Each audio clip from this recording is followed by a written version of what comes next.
حضرت شیخ عبد القادر جیلانی پدیشی ولی ہیں، لیکن اس کے باوجود علم بھی حاصل کیا اور عبادت کا یہ عالم تھا کہ 40 سال تک عشاء کے وضو سے فجر کی نماز پڑھتے ہیں۔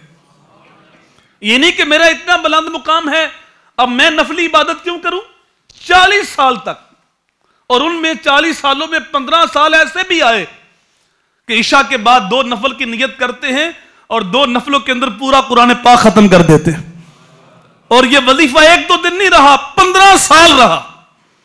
اللہ اکبر۔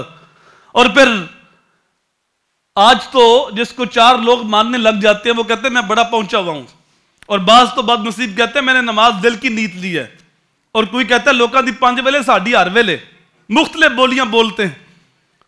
حضرت شیخ عبد القادر جیلانی جنگل میں عبادت کر رہے ہیں، نور کی بدلی سایہ کرتی ہے، اس سے آواز آتی ہے عبد القادر تو نے بڑی عبادت کی، میں تیرا خدا بول رہا ہوں، اب عبادت کی حاجت نہیں ہے، میں تیرے اوپر راضی ہو گیا۔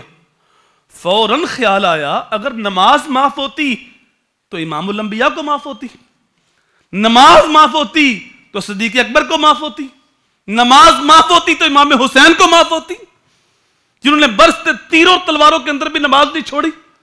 فوراً آپ نے کہا لا حول ولا قوت الا باللہ، ظالم تم مردود ہے، شیطان ہے، مجھے گمراہ کرنے آ گیا ہے، لوٹنے آ گیا ہے۔ جب شیطان بھاگا تو اس نے ایک اور حملہ کر دیا، کیونکہ شیطان کے پاس صرف ایک ہی ہتھیار نہیں، اس کے پاس بڑے ہتھیار ہیں۔ ایک عالم کو یہ نہیں کہتا کہ تو بیان نہ کر، اسے کہتا ہے بیان کر لیکن تیرے جیسا بیان کو کر ہی نہیں سکتا، اس کو ایسے لوٹتا ہے۔ اور ایک مالدار سخی ہے، اس کو یہ نہیں کہتا کہ تو سخاوت نہ کر، اسے کہتا ہے سخاوت کر لیکن فضول خرچی بھی کر، ساتھ ریاکاری بھی کر۔ ایک شب زندہ دار عبادت کرنے والا، اسے یہ نہیں کہتا کہ تو عبادت نہ کر، رات کو تہجد کے وقت اٹھ کے آنسو نہ بہا، اسے کہتا ہے تو سب کچھ کر لیکن لوگوں کو بتا بھی سی کہ تو تہجد پڑھتا ہے تاکہ تیری جو ہے وہ سب کچھ ضائع بھی تو ہوتا رہے۔ وہ ایسے لوٹتا ہے مختلف حربوں کے ساتھ۔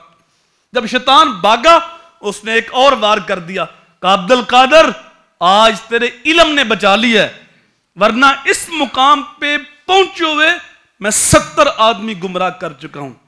آپ نے پھر کہا لا حول ولا قوت الا باللہ، ظالم تکبر پیدا نہ کر، علم نے نہیں بچایا، اللہ کے فضل نے بچایا، اللہ کے فضل نے بچایا۔ تو حضور غوث اعظم شیخ عبد القادر جیلانی علیہ رحمہ آپ کا عبادت کے ساتھ یہ تعلق تھا۔